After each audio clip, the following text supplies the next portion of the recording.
I, King David, son of Jesse, I am mad. I am really mad. There I was, having the most exalted experience of my entire life. Every dream I ever had fulfilled. Marching, dancing with the ark of the Lord. And there was no episode. No one died. No one was struck down.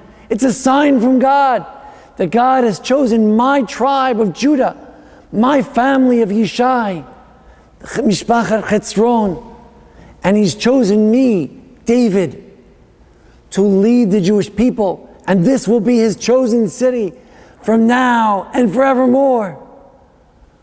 I am told by the prophets and the elders, the Zakenim, that this will be the house of God forevermore. And I was so joyous. I was so thrilled. I lost myself in dance and song.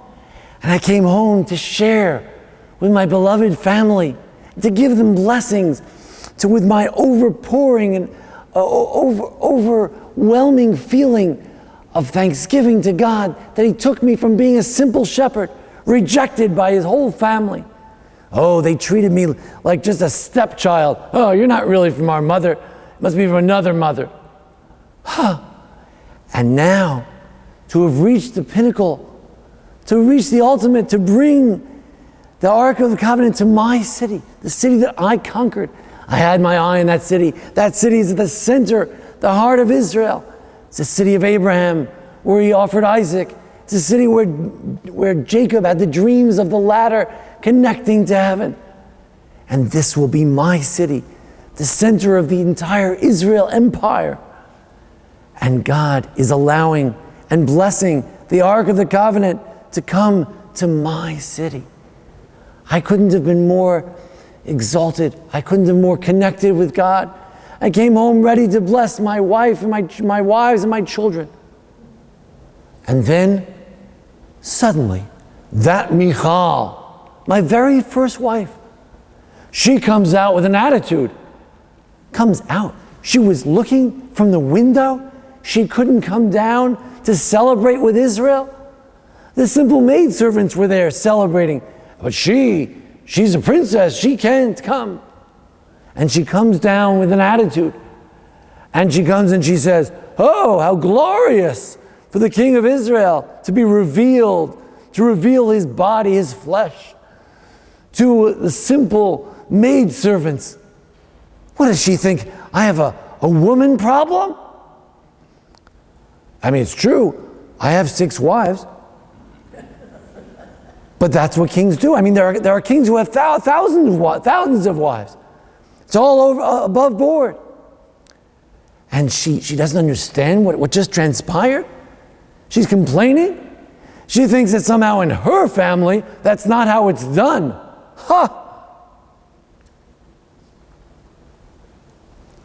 But I do remember the good old days with that Michal. See, it all started with Goliath. You all know the story. Of course, I was able to slay Goliath with God's help. I'd originally gone there to help out my father. He'd suggested that I bring some breads, some hard cheese for the troops, for my brothers, and also for the generals. He was afraid my brothers would land out over their head on the front line. So I brought the cheese and the breads, and then I heard the excitement. That there was this miserable man, this Goliath, blaspheming against God. And they said that whoever would slay the giant, the king would give him his daughter and give him great wealth. I wasn't that interested in wealth and women at that time. I was a young man, but to slay this blasphemer against God. But it did sound interesting to be married to the king's daughter. And sure enough, after Goliath was slain, then I expected to marry Meirav, the oldest daughter. But what happened? She was given to Adriel HaMecholati. Did you ever hear of him? I never heard of him. I still never met the guy. I don't know who he is. And then I started to hear rumors that Michal was in love with me. I never met Michal. I wasn't so surprised. There were many women who were in love. They were singing songs about me. I had killed tens of thousands. Saul only killed thousands. But I heard that Michal was in love with me. What a touching thought. But to marry into the family, frankly, I wasn't so excited. That father-in-law, that Saul, he once tried to stab me to death. So I hesitated. I said, oh, thank you very much. But we did get married. My first wife. And then I wasn't sure whose side would she be on, because Saul was trying to kill me. But she was loyal. There was a day when he tried to abduct me and take me away, and surely he'd have me executed, no question in my mind. And she, in a sneaky way, she got me out the window. That same window that she was looking out from today, sneering down at me. But that time, she snuck me out the window, and she pretended that I was there in bed, sick, and a whole trick to make sure I was safe. She saved my life. She saved my life. And of course, she's related to Jonathan. Jonathan. Jonathan and I were like brothers. Our brother Jonathan. Jonathan and I would practice archery together. Who could shoot farther? We talk about strategy. Talk about the kingdom of Israel, how it could be. We talked that I would be the king because I was anointed by Samuel. But he would be second in king. And wouldn't that be wonderful? He's from Benjamin, from Rachel. I'm from Judah, from Leah. And we'd have like a confederacy of the north and the south. And we'd have so much potential there to rule the entire Israel. Those days. But then a strange thing happened. When I had to run away from Saul, Saul took that wife and he gave her over to Palti ben Laish. Again, a nobody. Who's he? For 9 years they were together. And I heard that when I got Michal back, Palti was crying all the way, along the way. Crying, Maybe that's what it's all about. Maybe there's something still there between Palti and Michal. Why else would she come at me with such hostility? But now I'm just done with her. Done! Woman doesn't understand. I'm coming home, my greatest triumph, spiritual, political, military, to conquer Jerusalem. Do you know what it is to conquer Jerusalem? They said no one could conquer Jerusalem. And we did. I have great generals. Unbelievable. We conquered it. And then to have this great disappointment. And she thinks that her family was so fancy. Her family had dignity. They knew dignity. I don't know dignity. King Saul, when Samuel wanted to introduce him for the first time to the people of Israel, you know where he was? Hiding. Great dignity. And when the people said, oh, we want to offer the sheep. And he said, well, Samuel's not here yet. He listened to them. He followed them.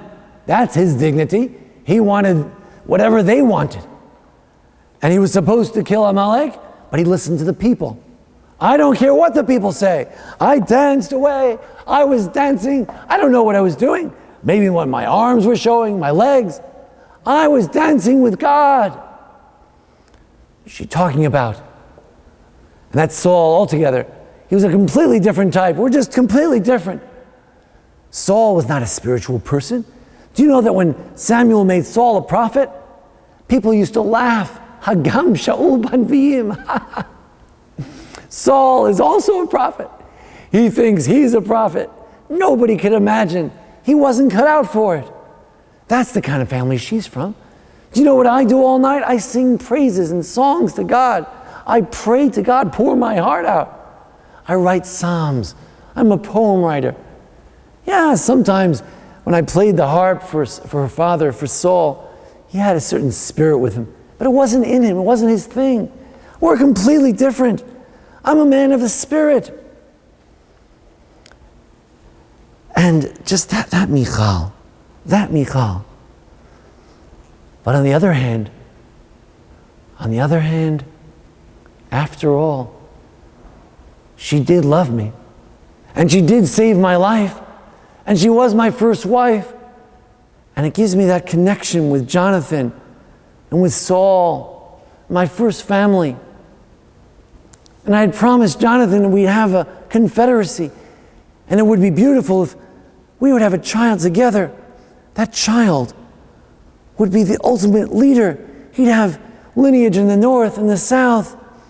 And he could really lead. I worry about my children and grandchildren, how they can hold this nation together. Of course, people like David, I slew the giant and so many other Philistines. But how are my children and grandchildren going to hold the country together? Maybe we need that confederacy. I need to stay with Michal so we can have the north together with the south. It's so important, but that Michal, I can't believe she ruined my day. I can't believe she ruined my life. That was the highlight of my life. And she ruined this day. I can't believe it. What kind of woman is that? I spared her. You know what most people do? You know what most people do when the king dies? They wipe out the whole family. But I didn't. I was married to this man who wanted to kill me. And now she comes to me and she tells me that her family is better. I thought she was on my side. Oh, it must be that Palti. Something going on between her and Palti. I don't know. But on the other hand, she always did love me. But does she still love me? She looked at me with disdain. I'm telling you, she came out, she had darts in her eyes. Darts. But the sister of Jonathan, just thinking about him, I can't believe he died, but wait. You know what it is? When Saul died at battle, heroically, it was a sign from God. God had rejected Saul. And I thought Jonathan would remain and we'd be together. But apparently, it was a sign from God.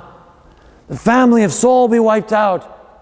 There's no place for Saul. Saul, who people laughed when they thought he was a prophet. That's not the kind of king we want. She doesn't understand what a king is. A king has a Torah with him at all times. A king is someone who understands that he's under God.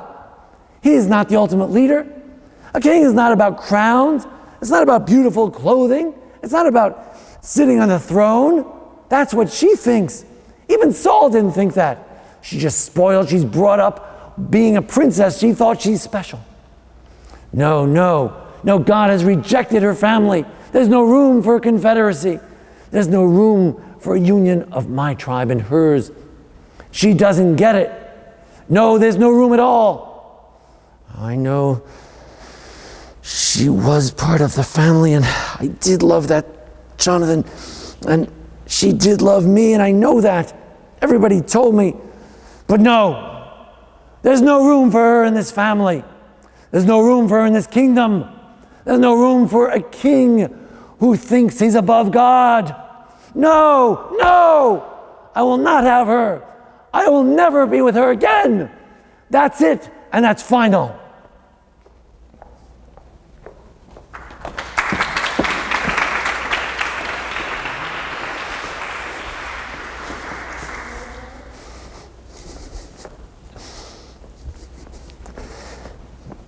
Thank you very much.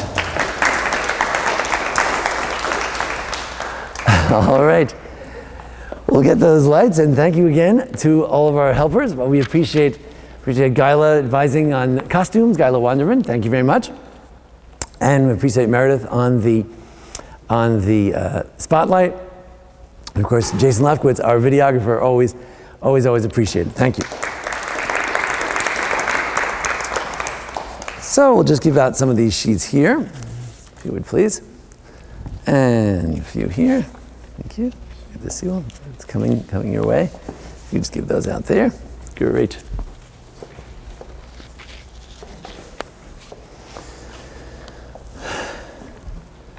So our question for tonight is, did David do wrong by rejecting Michal? Did David do wrong, do right by rejecting Michal. In marriage therapy, we would say he did a terrible thing. What did he do? He escalated the fight. We'll see in a moment that he escalated the fight. She threw curses at him, and he instead of turning down the volume, turning down the flame, he turned it up. And was there a basis for that? Well, let's take a look. So let's take a look at the actual story itself. It's not really that long. I wanted to give you, it's really just a couple of verses, but the broader context of the celebration, let's look in Samuel 6. So it's in Samuel 2, chapter 6. Dr. Phil, would you read that for us, please? It was reported to King David, the Lord has blessed Obed-Edom's house, and all that belongs to him because of the ark of God. Thereupon David went and brought up the ark of God from the house of Obed-Edom to the city of David amid rejoicing. When the bearers of the ark of the Lord had moved forward 6 paces, he sacrificed an ox and a fatling.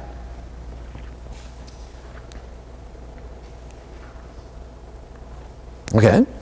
Go ahead. David whirled with all his might before the Lord. David was girt with a linen ephod. Yeah, so he was wearing something linen. He was wearing something very simple. It may have been more of a priestly type of garment, rather than a kingly garment, and that may have been her objection. He looked more like a priest than a king. He didn't look like a king. She felt he should look like a king at all times. Go ahead. Thus David and all the house of Israel brought up the ark of the Lord with shouts and blasts and horns. Okay, just read the whole page, please. Okay. As the ark of the Lord entered the city of David, Michal, daughter of Saul, looked out of the window and saw King David leaping and whirling before the Lord, and she despised him for it. Now, there are a lot of bad characters in Tanakh who look out the window for some reason. Jezebel, the mother of Sisera, one of the enemy generals, they all look out the window. So it's interesting. She views herself as an outsider. Go ahead. They brought in the ark of the Lord and set it up in its place inside the tent which David had pitched for it. And David sacrificed burnt offerings and offerings of well-being before the Lord. When David finished sacrificing the burnt offerings and the offerings of well-being, he blessed the people in the name of the Lord of hosts. It's a much smaller ceremony than what Solomon's eventually going to have when he has a real temple, but it's similar. Let's continue. One more verse, please. 2 more.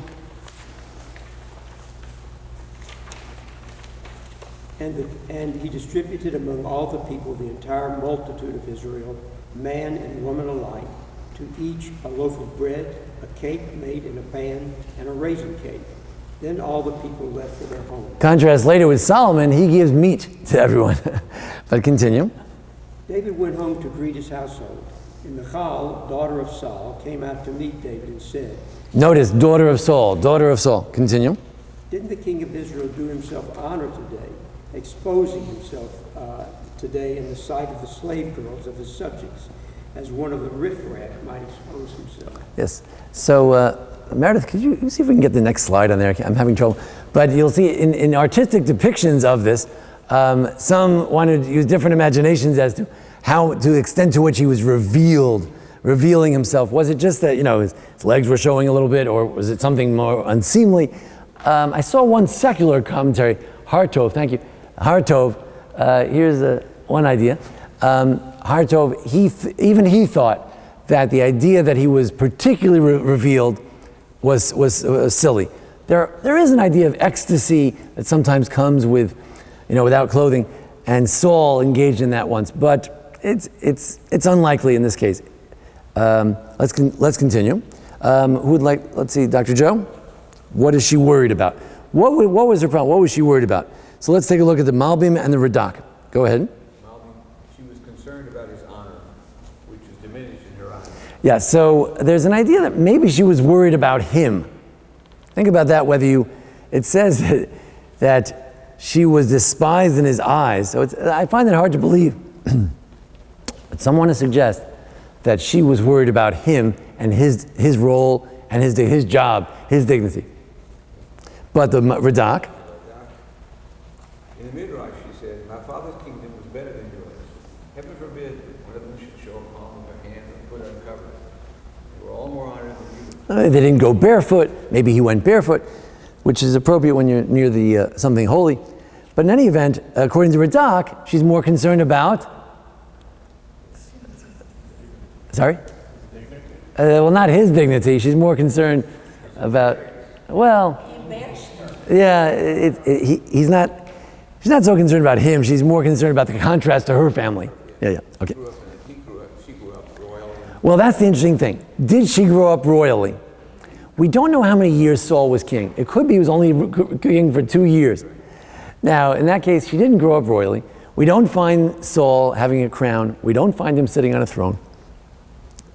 So she didn't necessarily grow up royally, but you very often have this type of thing, sort of like nouveau riche, like the person who becomes a nouveau riche, sometimes he understands humble beginnings, but the children sometimes don't get it. The children think that they're very special right away. They're immediately royalty, and they imagine all the trappings of it before he even got there. The king was a simple king. He was too busy fighting to be sitting on a throne, but she may have imagined herself as true royalty. All right, Doctor, would you continue reading for us through this page? Go ahead. Now we continue with the verses. Back to the verses. David Answered Michal, "He was before the Lord who chose me instead of your father and all his family, and appointed me ruler over the Lord's people Israel. I will dance before the Lord, and dishonor myself even more, and be low in my own esteem, but among the slave girls that you speak of, I will be honored." So for a dying day, Michal, daughter of Saul, had no children. It's a very delicate way of saying they had no children till the end of their life. Right? Not no divorce, but something short of that. Right, so there are two possibilities. One is that she didn't have any more children, but she already did have a child. That's a midrash. It says earlier that there was a woman named Michal, daughter of Cush or something like that, and that she had a child. So maybe she already had a child, but no more children. Or that she didn't have a child till the day she died, but she died in childbirth, like the grandmother Rachel, who also died in childbirth. Now notice how he escalates the fight, right? She just said, "What kind of dignity do you have?" And she said, "Well, it's better than your family, and also, I will be even more undignified." Right? That's total escalation of the fight. Escalation. He's escalating the fight beyond what she engaged in. He could have calmed her down, said, "Look, it was for God's sake, give me a break." But instead, he rubbed it in that his family's better than her family, and next time he's going to do even more degradation of himself. So that certainly seems questionable. Did you notice a little reference there that when she says, "Why are you revealing yourself to the maidservants?" she's questioning his propriety. Is there any question about David's propriety? Right. So, right. So at this point, he's right. There's no question about his propriety. He's a man who fights wars, and he sings songs to God, and he plays the harp. But if she's beginning to sense something, she may not be so wrong about where he's going with his idea of the grandeur of kingship. He already does have 6 wives. All right. So let's take a look at some of the commentaries. How did Michal feel? About the situation? We already saw a little bit of it. Let's see. Diana, would you read that for us? Page 3. The Ark of God, Michal, since she was used to her father's house, where their honor was more important than God's honor, she didn't feel the notion that the Ark was coming and the glory of God with it, that a king should rejoice with it. Right. Apparently, in other words, this commentary, the Malbim, he's a 19th century Polish commentary. He takes Michal to task. He doesn't side with her at all. Most commentaries do not side with Michal. Modern people tend to see her as a tragic figure, modern writers. But classically, they go in, they join David in ganging up against her. They say, let's think about it. Saul put his honor before God. He didn't listen to God. And there were several cases where he didn't listen to God. He did what he wanted to do. And so David is saying, in my family, we put God first. Barbanel, Diana? She felt that it was a matter of laughter laughter and lightness of head with the maidservants. She didn't even see, she was blind to the spiritual moment, right? The moment of ecstasy that he had, she had no relation to it. I was suggesting that her father also lacked a certain spiritual sensitivity, and that was maybe why he was ultimately rejected. Differences in the families. So we mentioned that already, and one additional element that the Radak pulls, Radak's medieval commentary, pulls from the Midrash, is that when he says, I will be even more undignified with the maidservants, he's alluding to Amahot is a maidservant, and Imahot are matriarchs, that you're not going to be one of the matriarchs, because you're out of the family at this point. Alluding to the idea that maybe she was supposed to be the matriarch. Maybe she was supposed to be the main wife and the mother of the next king. Okay, the Malbim has an interesting idea, and you can hear echoes of 19th century democratic movements and things like that in the Malbim. Diana, would you continue, please?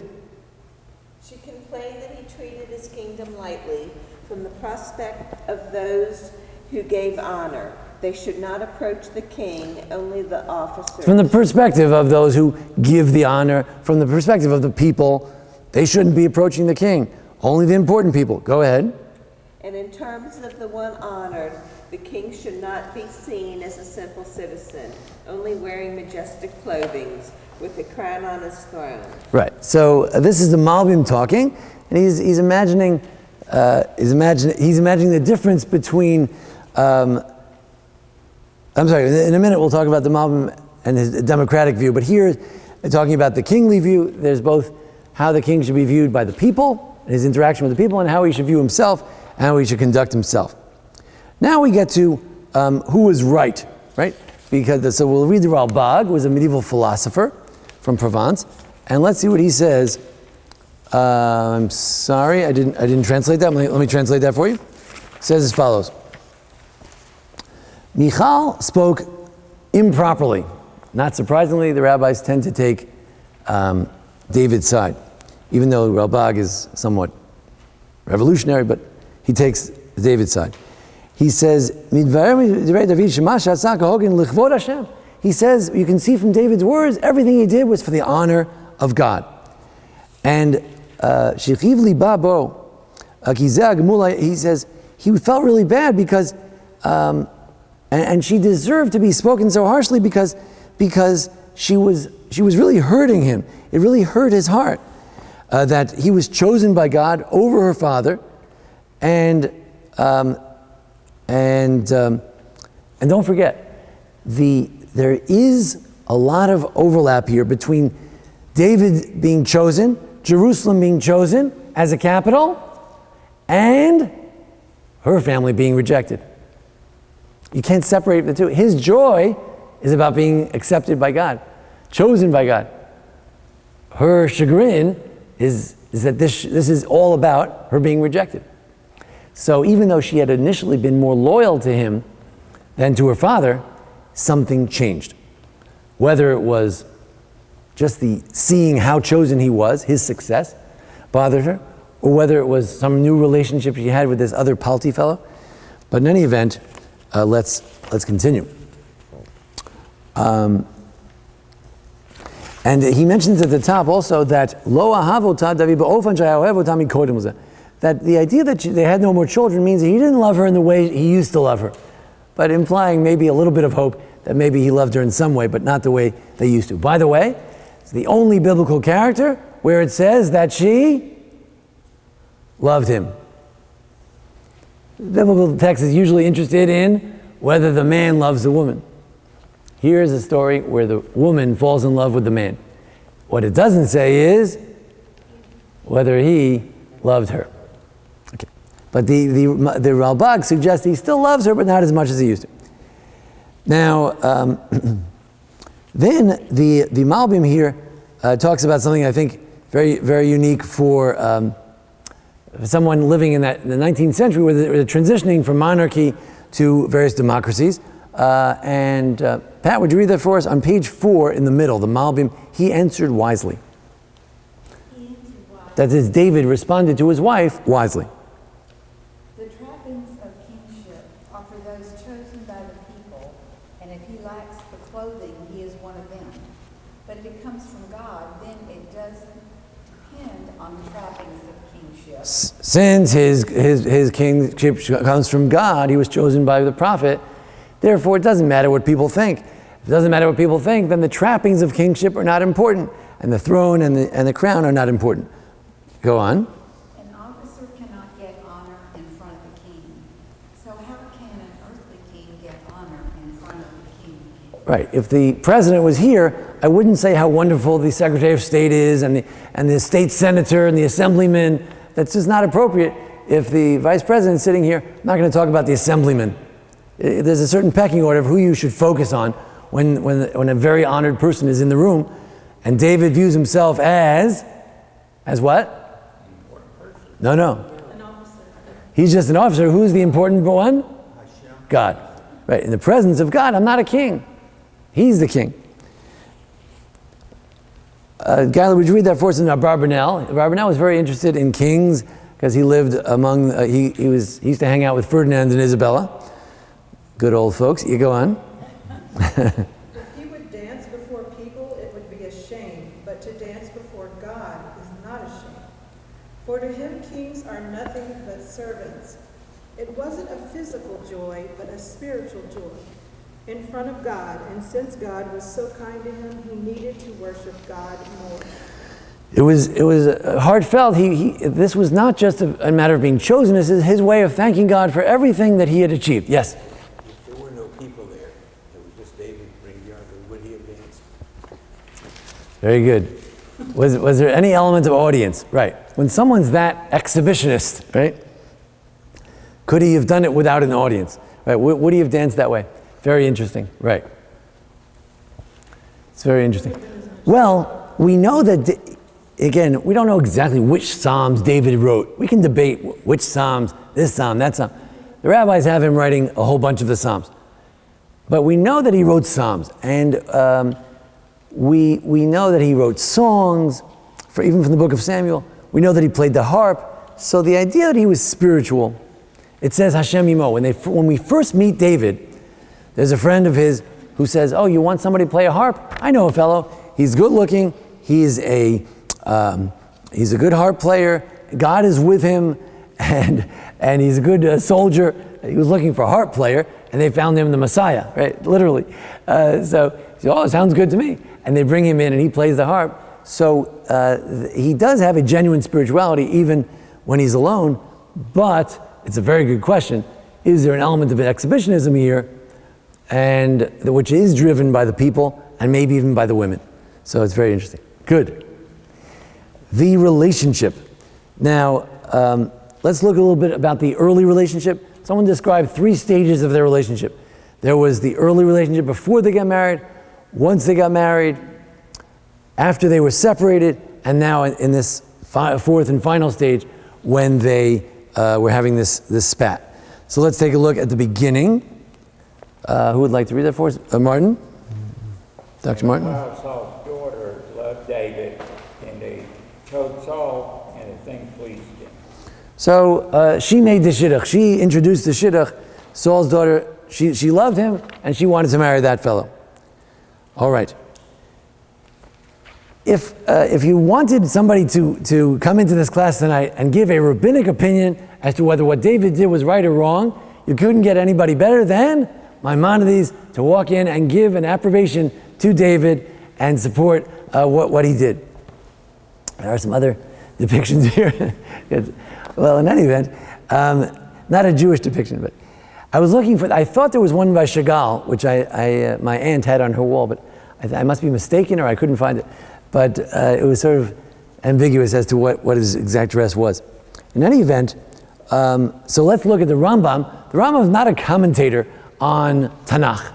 He wrote a lot of side books that were lost, and there are pieces of them in manuscript and things like that. But generally, he wasn't a commentator. He was an anthologizer. He was someone who just swallowed all of Jewish literature and laid it all out in a book of the 613 mitzvos, commentary to the Mishnah, the summary of the Talmud, Mishnah Torah, and the philosophy book. but in there, he gets a lot of things in about Tanakh. Of course, he knows Tanakh backwards and forwards, and he happens to comment on David's behavior. Let's see. Debbie, would you read that for us on page 5? Which quote is that? The joy. The joy that a person should express in following the commandments and in the love of God who commanded them is a great worship to God. Whoever avoids expressing this joy is worthy of being punished for it, as it is stated, in return for you not worshiping the Lord, your God, with glory and with goodness of heart. In other words, the Torah says that why were we punished into exile? Because we didn't worship God out of gladness of heart. So it's very important to worship God out of gladness of heart. And whoever carries himself haughtily and takes Pride in himself. pride in himself and considers himself too dignified in such places is a sinner and a fool.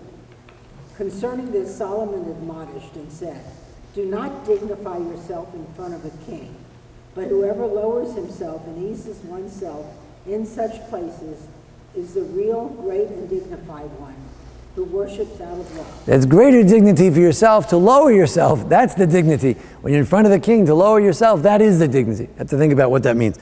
Go ahead. That sounds very Hasidic. But whoever lowers himself and eases oneself in such places is the real, great, and dignified one who worships out of love.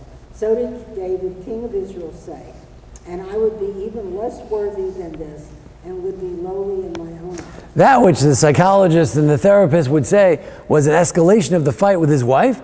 He quotes that verse. He could have quoted the other part. He quoted the dig where he says, no, I'll be even more dishonored because he believes that there's no limit to how low you should bring yourself to in the honor of God, in the service of God. There is no greatness and honor but to rejoice before God, as it is stated. And King David was spinning and crowing before God. Right, etc. And that's the end of the book of the Lulav. Rambam uses this to describe the fantastic party that took place in the Beit HaMikdash every year in celebration of Sukkot. The rabbis and scholars and pious people would dance very wildly and in almost in a silly way, and juggling and standing on their head, standing on their fingers, headstands, and he believes that it's supported by this story that we just read. In the Duties of the Heart, he says something similar. The Rabbi Bachya was a great philosopher, and he said as follows, and similar to this, we read about King David, that his deeds should be little in his eyes, he should complain to himself over his shortcomings, he should put aside all haughtiness and renounce personal pride and dignity while he's performing any religious service, while he's alone or in a crowd of people. And they quote the story of David to prove it. Okay. Then let's take a look at the idea of how Michal is kind of a victim. She, from a modern Me Too point of view, this woman is a very sad woman, because let's look at how the shidduch was made. Yes, she loved him. She got to marry the man she loved, but it was much more cynical than that. Let's take a look at page 6. Esteline, would you read that for us? Saul said to David, here is my older daughter, Merab. I will give her to you in marriage. In return, you be my warrior. Excuse me. And fight the battles of the Lord. Saul thought, let not my hand strike him, let the hand of the Philistines strike him. So this is Merab, this is the other daughter, who he never married. But notice, what's the purpose of the marriage? He should be get him killed. Continue.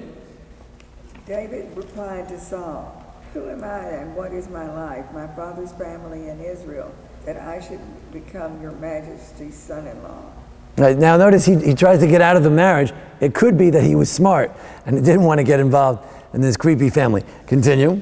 But at the time that Merab, daughter of Saul, should have been given to David, she was given in marriage to Adriel the Michal. A little tight. So she was somehow given to someone else. This apparently in ancient times, they used to do that sometimes. They'd steal the wife from one person, give it to another person. Continue. Now Michal, daughter of Saul, had fallen in love with David, and when this was reported to Saul, he was pleased. So he liked it. Isn't that interesting? It was reported that she loved him, and what was his reaction? He was pleased. Pleased. Why? He didn't marry the other sister. Right. Right. He wanted to marry this one. Right. Maybe he was more interested. Could be, or it could be there's no interest. It just sounds like a good idea. It has something to do with his political aspirations. Let's continue. Saul thought, I will give her to him, and she can serve as a snare for him, so that the Philistines may kill him. Does Saul care about his daughter? No. Not really. He's going to have her marry the love of her life and then kill him. Right. So, very tragic. Continue. So Saul said to David, you can become my son-in-law, even now through the second one. And Saul instructed his courtiers to say to David privately, the king is fond of you, and all his courtiers like you, so why not become the king's son-in-law? When the king's courtiers repeated these words to David, David replied, do you think that becoming the son-in-law of a king is a small matter, when I am but a poor man of no consequence? So this could be part of David's true modesty that we see in this story, maybe, but it could also be a rouge to get out of it. But in any event, then he said that he had to kill 100 Philistines. Of course, David kills 200 Philistines, and then he does indeed take Michal. But later on, if you look on the last page, they had been separated before, right? He asked for the wife back, and they gave her back, but the husband was crying all the way to his house. Now let's look at it from David's perspective. So we see from Michal's perspective, it's very tragic. Her father doesn't care about her. We're not sure if David cares about her. Palti might have cared about her. She might have had a nice relationship with Palti. We can imagine, it's possible, his suspicion about Palti, the other husband. It could be that there was some relationship there. He was crying. We see that he loved her. So it's very different from David. There's some evidence that after he came to power, he didn't call for her for years. He was in Hebron many years before Jerusalem and didn't call for her. So he kind of left her, abandoned her. So it is kind of tragic. Now, so that's from Michal's point of view. She's a tragic figure. But what about from David's point of view? What does it mean for David to build a temple? Now, this story we just read took place before he asked Natan, the prophet, to give him a temple, to allow him to build a temple. And then Natan said, you can't build a temple, but you will, your son will. In that story, we can begin to see what the moving of the ark to Jerusalem meant to David. In this story, we just see he's dancing a lot. But the words of David are found in the next story where he asked to build a temple, and then we can see how he feels about that story. Let's see, Mel. Trying to get something from Mel. I'm sorry. I didn't see it in there. Okay. We got it. Okay. All right, so we're now on page 7 at the bottom, what it means to him. And what would you like to read? Page 7, when your days. When your days are done and you lie with your fathers, I will raise up your offspring after you, one of your own issue, and I will establish his kingship. So through this ark, which goes to Jerusalem, which eventually becomes a sanctuary, God promises the kingship for David forever. Go ahead. He shall build a house for my name, and I will establish his royal throne forever. Right, so David doesn't get to build a temple, but he's promised a line of kingship forever.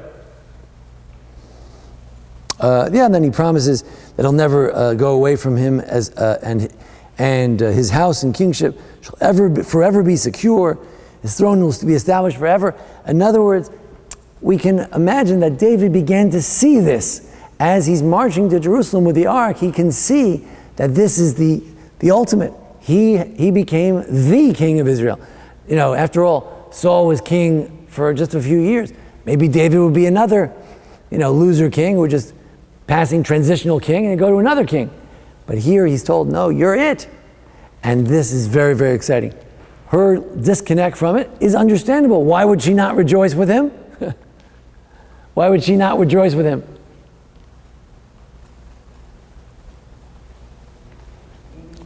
Why was she unsympathetic to his exciting moment? Yes? Because she didn't want him to be that much greater than her. Right. If he'd become another two-bit king and he would rule for a few years, one thing. But now all of a sudden, this is forever. Her father got this two-year stint, and then David, the successor, gets the kingship forever. It's a big question. We don't even know why that is. Seems unfair to Saul, but that's the way it is. Something about David. Some say that had the people not requested a king in the days of Saul, Saul never would have ruled. The whole tragedy of Saul never would have taken place, and David would have been the right age, and they would have appointed David. But foolishly, the people asked for a king prematurely. Samuel was upset. It was the wrong time. And then it took a generation or a couple of years till David grew up. Saul had to be done away with, as we saw a couple of weeks ago, and David took over. But in any event, again, David says he's so humbled by what happened, etc. He uses the same language in the next chapter that in the top of the next page, and yet it seemed even too little to you. I'm even more little. So that theme of, I'll act even more undignified. I'm even so little that I can't believe you made me the king, etc. So he's very taken with this whole experience. Now, the Abravanel is a very interesting theory why it sort of had to be this way. It was meant to be that David would take over and Saul's family would not really have any continuity. Jonathan had proposed that there be a union between Saul's family and David's family. Jonathan died in battle, as did Saul. But there was one last hope, that maybe there could be a union between Michal and David. After all, she loved him. But Abravanel says it wasn't meant to be. Who would like to read that for us? Harvey, would you? Where exactly are we? Page 8, at second to last paragraph. There was a reason. There was a reason for God not to have Saul have more children and not to mix with David's blessed seed.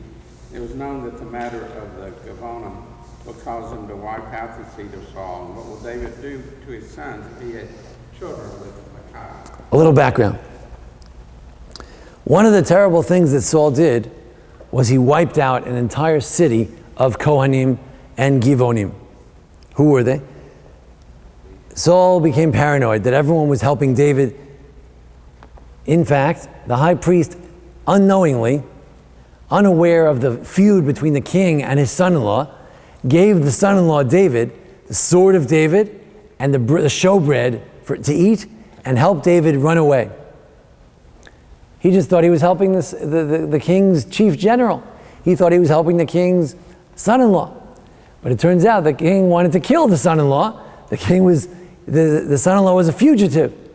And because the high priest helped the fugitive, therefore Saul wiped out not only the high priest, but the entire city of the Givonim, who were some sort of converts. And later the Givonites come to David in a very bizarre story at the end of Samuel 2. You can read it. And they say, well, what are you going to do to atone for the slaughtering and the massacring of the Gibeonites? So he says, well, what if we took all the descendants of Saul, laid them out, killed them all? Would that do it? He said, okay, that'll be good. So he killed everybody in Saul's family. Very bizarre. The end of Samuel 2 has a lot of very bizarre stories that don't seem like the rest of Tanakh. They're just bizarre. I can't explain it. But in any event, we want to look at that story, which requires another evening by itself, and to explain this story a little better. So Abravanel says, knowing that David's going to have to wipe out everyone in Saul's family in order to atone for the sin of Saul killing the Gibeonites. If David and Michal have a child, he's going to have to kill his own son. Strange. But more significantly, that's interesting. But more significantly, he's saying it wasn't meant to be. There was not meant to be a union of the two seeds. Judah is supposed to be a pure line of Judah, not Judah-Benjamin. Even though in the book of Ezekiel, there's an idea that one day God will bring the tribes together, they'll become one. We read it in Haftorah on Sukkot. But not initially. Initially, there has to be a pure David. There's something about Judah and David. That line has to be pure, and there was no room for the mixing of the two. So it's very tragic. There was this potential for the coming together of the tribes, and it's lost. Tragic. Now, just an interesting little footnote. The Talmud says that of all the women in Tanakh, the two feminists were the wife of Jonah. We're not here to discuss her.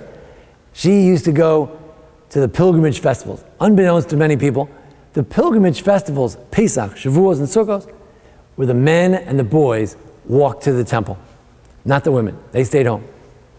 Once every 7 years, the men, women, and children, and babies, they all came to the temple. The wife of Jonah, she went to the temple anyway. And Michal wore tefillin. So you say to yourself, what does that got to do with... We just read the story of Michal. You know about as much as Michal as anybody. Well, what does this got to do with wearing tefillin? Can anyone think of why the rabbis would associate Michal with wearing tefillin? What is she doing? What kind of feminist? What's going on here? Women don't wear tefillin. What's going on? Why would they say that? Yes? Interesting. Well, they claim that the rabbis didn't object. Doesn't mean they loved it, but they didn't object. But she's violated. Do you see her as a violator of halacha over here in our story? A little bit. How's that? First, I see that she could be fulfilling a role in creation. God created women connecto. Mm-hmm. But she. The king is owed, since he's God's choice, the loyalty that you give to God. She's really being disloyal to God. Okay. So she's a rebel by wearing tefillin? She's a rebel against her husband. Yeah. Interesting. Any other ideas? Very good.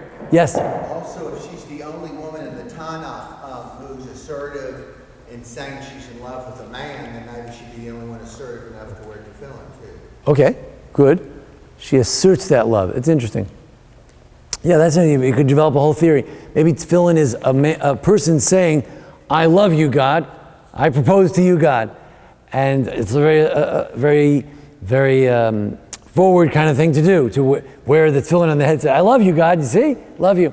And maybe women should be more modest about their faith. Maybe developing a whole theory there. And then if she had the guts to say, I love you, God. See? Put that over there. Interesting. Only woman to propose. I mean, only woman, we saw already Ruth proposed, but only woman to love the man, whereas the man didn't love her. Good. Only woman to be described as loving her husband. Good. These are very interesting suggestions. The suggestion of Nisim Mazuz from Israel, I think, is less interesting, but it's worth thinking about. They're suggesting that she became like the daughter of Jephthah. What happened to the daughter of Jephthah? She went out to the wilderness and she stayed in the woods and she never got married. Similarly, she became more of kind of a monk. So she wore the tefillin, and what do you do when you wear tefillin? You can't do anything when you're wearing tefillin. You have to just sit and study and read. So she sat all around and she wore tefillin. That's what she did. There is a midrash that he quotes, I didn't have a chance to see it, that she took care of her one of her relatives' children. But there's the idea that as perhaps as a result of her rejection, she became more spiritual. It's a little bit ironic. Here seems very unplugged into the spiritual, and the rabbis say she became spiritual. So maybe she's repenting a bit. She's becoming more David-like, more open about her Judaism, right? She's wearing crown of Torah, not the crown of kingship, not a princess crown. But I like your suggestions as well. She's a little rebellious. She goes against the trend. So if we ask ourselves, was David justified? So the argument I tried to make in the play is that the Torah has a vision of what a king is. A king is someone who carries the Torah with him at all times. King is not, big man on campus who gets to sit in the fancy chair with a funny hat. And therefore, his vision of kingship was very much in line with what God had in mind. Hers was not. Hers was not necessarily, I don't want to blame her vision of kingship on her father. Some of the rabbis did. I think we can say her father also had somewhat of a humble kingship until he lost his mind. But her vision of kingship is not acceptable. That's a royalty vision, and we don't have royalty. We have people appointed by God to do a certain job. And he saw himself that way, a servant of God. Whether he continued to see himself that way, whether Solomon saw himself that way, whether Solomon continued to see himself that way, whether other kings, of course, power corrupts. It didn't always work out. But at the outset, David is the ultimate king, the pure king, the philosopher warrior, the poet, the sensitive soul, and Michal is not. She simply isn't. Perhaps there are echoes of her father, who was just not cut out to be a king. He was not a spiritual person by nature. It was imposed on him. The spirituality came from outside, not from inside. And therefore, spiritually speaking, we have to take his side. Interpersonally, I don't think he did such a great job. I think it is an exact model of how not to speak to your spouse when she gets upset. Right? You don't say, "Oh yeah, well I'm going to make it even worse." You don't do that. But nonetheless, interpersonally, there's some questions here. What David did, but we do have to understand that this was his happiest moment, and as a wife, you'd think that she would share a little bit in that moment, and she totally did not. So at that moment, there was a total disconnect. We can understand that the relationship deteriorated. But interesting, he doesn't seem to divorce her. No children, but there is some relationship does remain.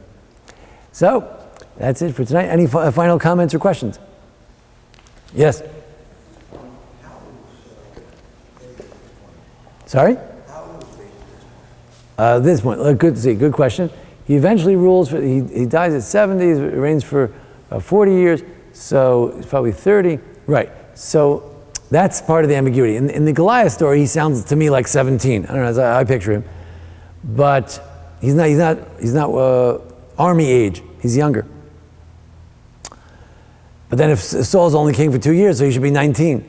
So there may have been a longer period. So it could be 30. I think when he moves to Jerusalem, I have to check that. I think when he moves to Jerusalem, he may have been 30. Yeah, I think so. To check that. Thank you. Any other last questions, comments? All right. Well, thank you very much.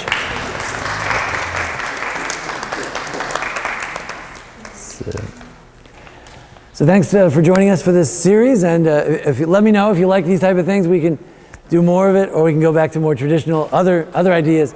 Always open to different things, different ideas for the future. Thank you.